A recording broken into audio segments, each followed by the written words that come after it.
brand new. It's a second generation for this particular vehicle, which is European only, designed specifically for the European market. So at this moment, the vehicle is available just in Europe. Certainly with design and Peter Schreier putting his pen to the design elements and the design cues of this particular vehicle, you're seeing a lot of design elements that you wouldn't normally see in a C-segment vehicle. It offers a variety of different powertrains, starting with world-class fuel-efficient diesel powertrain and also gasoline direct injection powertrains as well that are fuel-efficient, highly technological, especially when they're mated with the variety of transmissions that are available, both automatic and manual. Quality of that car is superb. I mean, the materials, the way it's finished off, it's easily the equal of the Optima, which is the highest standard Kia has in Canada. At first I found the steering a bit light, especially on the highway. Then I discovered this button that controls the settings for the electrically assisted steering. You can scroll through Comfort, Normal, and Sport, which is where I liked it on the highway, while Light is great for in town. It's a feature now found on the Elantra GT and no doubt will be available on more Hyundai and Kia product, and that's a good thing. As for the engine, the 1.4-litre diesel, it was a little underpowered in the Cee'd. However, if they're considering bringing diesel to Canada, that engine would go really nice in the Rio range. It's got lots of low-end grunt. Tie that with a 6-speed manual or a 6-speed automatic, and they'd have a really serious contender. And we were not exactly driving these things with an eye to fuel economy.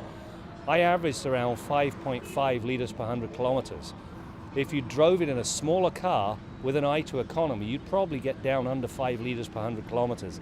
And that, by any standard, even hybrid standards, is very good fuel mileage. The Sportage has been very successful for Kia in North America. In fact, we selected it as our car of the year in 2011. Now this one is the European version, and it comes with an available 1.7 turbo diesel. And of course, high gas prices are a given here in Europe, and Kia believes the diesel version will, without a doubt, be the big seller. Now, of course, fuel prices aren't exactly cheap back home either. So it makes you wonder, will we see in the near future maybe a Sportage with a diesel engine? If you look at what the rest of the Europeans are doing, Audi's going to have diesels, BMW already do, Volkswagen most certainly do, and Kia's made the point that they're chasing Volkswagen. Well, if they're chasing Volkswagen, they're only going to catch them if they bring diesel. The Cee'd alongside the Sportage is built in Žilina, Slovakia. The plant was opened by Kia in 2006, and it's become a real marketing tool since Kia has gone from 14th to the 3rd most popular car maker in Slovakia behind Škoda and Volkswagen.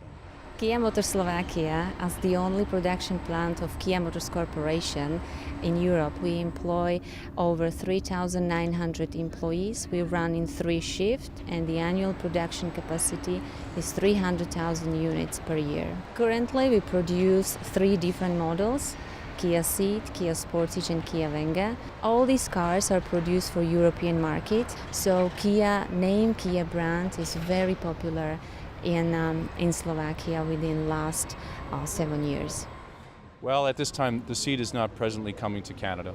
So what we're going to do is we're going to rely on the evaluation that's going to happen over the next couple of days based on these different vehicles. And should there be an opportunity in the future to bring these vehicles to Canada, we can take a look at that. What I'm hoping is that the Cee'd is a harbinger of what will happen when they redesign the Forte. If they can put the quality they've got in the Cee'd in the Forte, I think they'll set a new standard in that category. I ranked it above the Volkswagen Golf, and in that category the Golf is probably the classiest of the sporty hatchbacks. The Cee'd is there or above it.